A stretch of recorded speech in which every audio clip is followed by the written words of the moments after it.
This is a Mercedes AMG F1 W13E Performance, and it's nothing like the best car in the world. Now, I might get into trouble for saying that, but oh well. I'll explain exactly what I mean a bit later on in this video, because I'm going to review this new racing car. I'm Matt Watson, and you're watching Formula One. Wow. Buying a new car? Then head to Carwow, and my team will help you find your next car at a fair price. Carwow, your one-stop car buying comparison site.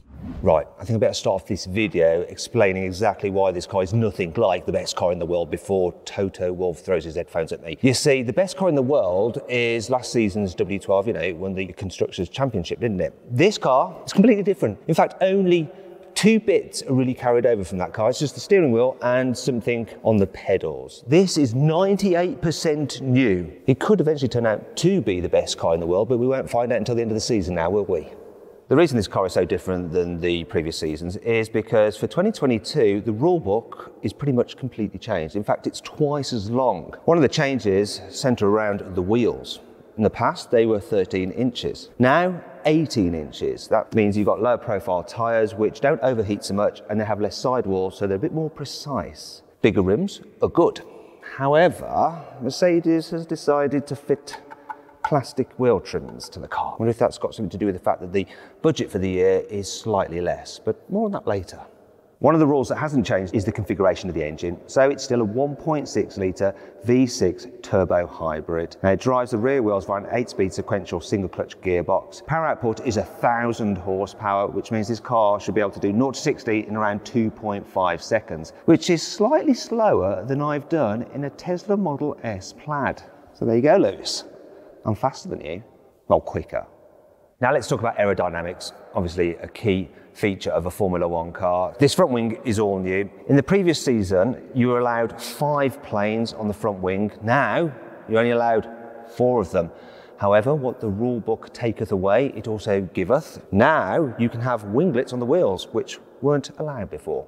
Another major change to the aerodynamics is the rear wing. So on the previous season's car, it was square. That provided loads of downforce. The problem with that is that it actually kicked up loads of turbulent air behind it, which meant that if you're in the car behind, you couldn't make use of your car's aero. You lost a load of downforce, which made it very hard to overtake. So these new wings are designed to actually channel the air so it's less turbulent. So the car behind now can actually deploy and use its downforce. So there's going to be more overtaking. Obviously, they've had to redesign the DRS system. And I wonder what the gap's like here. Let me just have a check. Oops, I might just end up with a €50,000 fine for doing that. And unlike Max, I'm a motoring journalist, so I can't afford to pay that. So the rules have gone and removed quite a bit of downforce from the outside of the car. But what they've allowed is something that's been banned since the early 1980s. And that's for the manufacturers to use ground effect. And so now this car has this huge tunnel underneath it. So you can see these Venturi tunnels here. The air goes in there and it's accelerated underneath the car and exits at the back. And the air going through there is moving quicker than the air over the top of the car. And that basically creates lower pressure down here. The pressure of the air on the top pushes it down. And effectively what you've got is like an upside down airplane wing. It's crazy. Now, look at this bit here. It looks like the carbon fibre has melted somewhat in the oven. But this has been specifically designed like that.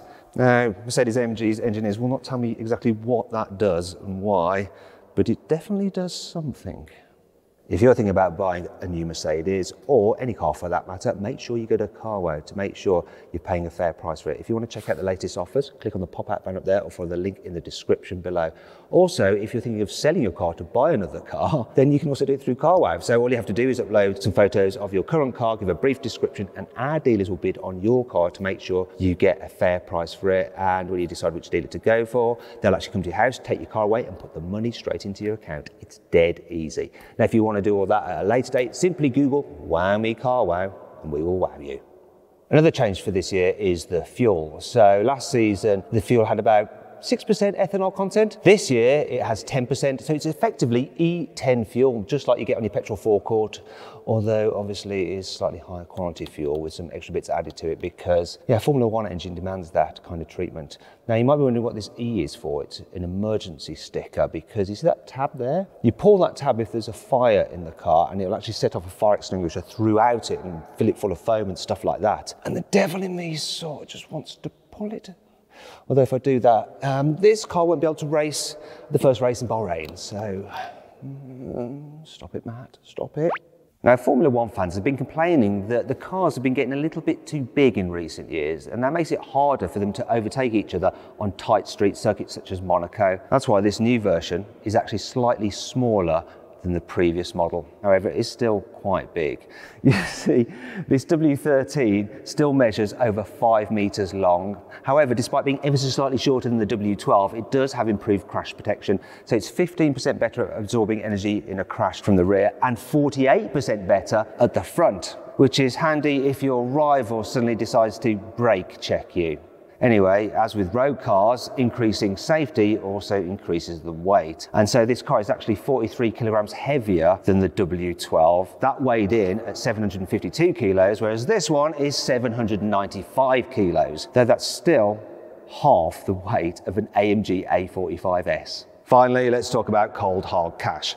So the budget for this year's Formula One season is capped at $140 million, which is actually $5 million less than they had last year. And for that, they have to do everything. They have to design the car, build it, and test it. There are some things excluded from that number though, and that's the marketing costs, travel costs, and the salaries of the 3 highest paid people on the team, which is a good job because if they had to pay Lewis out of that budget, they really wouldn't have much left for a car at all. And they need to be able to build between 4 and 6 in a year, reason being that, some may be crashed, and also the car that you see here, which will be used in the first race, will actually be very different than the car that actually finishes the season in the 23rd race. And anyway, $140 million is actually pretty good value when you consider what you're getting, because the next Mercedes A-Class will actually cost over $1 billion to develop.